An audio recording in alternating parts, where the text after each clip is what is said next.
नमस्कार माझ्या विद्यार्थी मित्रांनो, तुम्हाला उद्याच्या मराठीच्या पेपरसाठी मनपूर्वक शुभेच्छा. तुम्ही नक्की चांगला पेपर लिहिणार आहात. संपूर्ण व्यवस्थित अभ्यास तुमचा झालेला आहे. आता फक्त मी थोड्याशा मार्गदर्शक सूचना करतेय, त्याकडे लक्ष द्या. ही कृतीपत्रिका माझ्या हातामध्ये आहे. 80 गुणांची कृतीपत्रिका. गेल्या वर्षाचा पेपर आहे हा बोर्डाचा. तर या पेपरच्या आधारे मी तुम्हाला काही सूचना करतेय. तर पहिला जो आपला विभाग येतो तो गद्य विभाग आपल्याला 20 गुणांसाठी येतो, तुम्हाला माहिती आहे.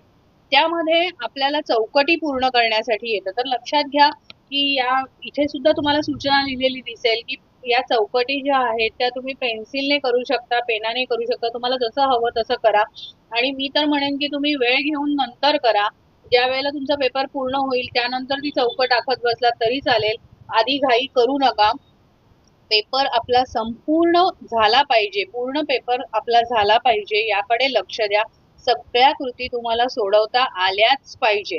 कोणतीही कृती सोडून द्यायची नाही. संपूर्ण पेपर 80 गुणाचा आपण सोडवायचा आहे. त्यामध्ये काहीच सोडून नाही द्यायचं. आणि याच्यामध्ये दुसरं जे आहे भाग 2 गुणांसाठी तो कारणे लिहा आला होता. मागे उतारा दिलेला आहे, तर तो जो उतारा आहे हा उतारा नीट वाचायचा. तुमच्या पाठ्यपुस्तकामधलाच उतारा आहे, त्यामुळे तुम्हाला ओळखीचा असणार आहे. आपल्या पाठ्यपुस्तकामध्ये जे पाठ आहे त्याच्यापैकीच एखाद्या पाठावर हा उतारा येईल. आणि तुमचं पाठ वाचन झालेलं असेल त्यामुळे तुम्हाला ते शब्द ओळखीचे असतील. आधी आपण काय कृती विचारल्या आहेत त्या वाचून घ्यायच्या, त्याच्यानंतर हा उतारा वाचायचा, म्हणजे या उतार्यामध्ये तुम्हाला त्याचं उत्तर मिळणार आहे.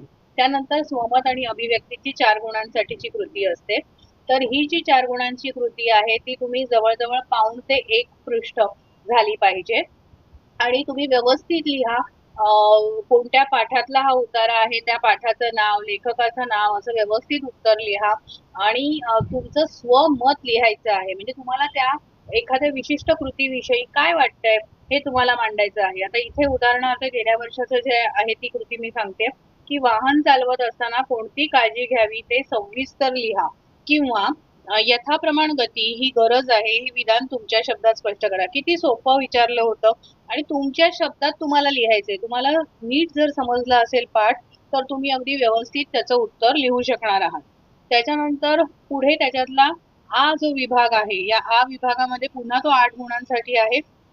त्याच्यामध्ये सुद्धा आपल्याला एक उतारा येतो आणि या उतार्यावर तुम्हाला 2-2 कृती विचारलेल्या आहेत. तर या ज्या 2 कृती तुम्हाला इथे विचारलेल्या दिसतात त्यांना त्याची उत्तरं सुद्धा तुम्हाला या उतार्यामध्येच मिळणार आहे. उतारा तुम्ही नीट वाचला असं की तुम्हाला त्याचं उत्तर मिळणार. आधी कृती वाचायची आणि त्याच्यानंतर उतारा पूर्ण वाचून घ्यायचा.